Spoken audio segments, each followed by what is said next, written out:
Okay, so let's get right into it. Think about this for a second. You've seen it happen. One person walks into a room and everything just stops. Right. Everyone looks up. They command attention without saying a word. And then the next person walks in and it's like they're invisible.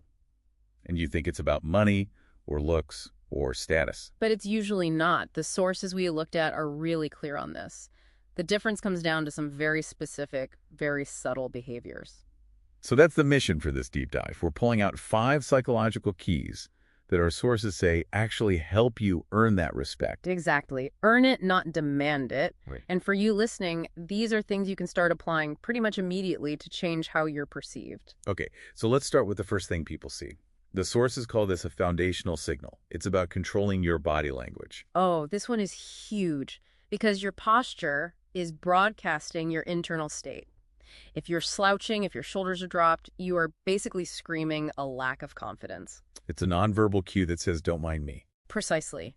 The brain, our sources say, makes an immediate judgment about strength and power based on posture.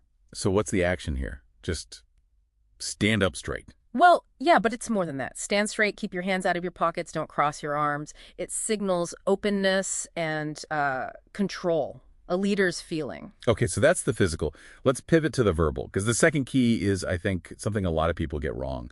Talk less, listen more. This is all about the scarcity principle. It's basic psychology. We value things that are rare. And if you're always talking, Your words become common, they lose their impact. Constantly talking, oversharing, it's just counterproductive. so you're saying hold back a little. Maintain some mystery. Yes. Answer clearly when you're asked something, but you don't need to fill every silence. When you do speak, people will lean in and actually listen because it doesn't happen all the time. That idea of scarcity, it leads perfectly into the third point, which is value your own time. This is such a common trap, especially for people who want to be helpful. They're always available, always saying yes.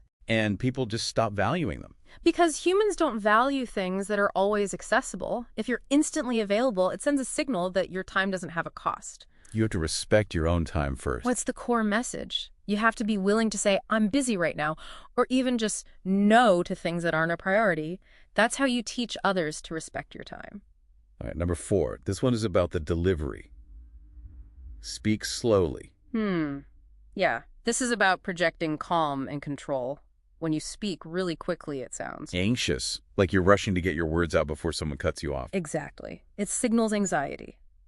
But speaking in a measured, even soft pace suggests you are completely in control of the situation. You're not worried. The sources mention something about characters in films, right? They did. That powerful, respected characters almost always speak slowly. They use pauses. That silence adds weight. It adds gravity to what they're saying. They know people will wait for them to finish. That is a powerful image. Okay, that brings us to the 5th and final key. This feels like the emotional anchor for all of it. Maintain calm reactions. It really is. Getting angry quickly or becoming visibly upset might make people afraid of you. But fear isn't respect. Not at all. True respect is built on trust. And trust comes from seeing someone with high emotional intelligence, someone who stays cool under pressure. So the key is not to react immediately. Don't give anyone that power over you. When you're provoked, just pause. Take a breath.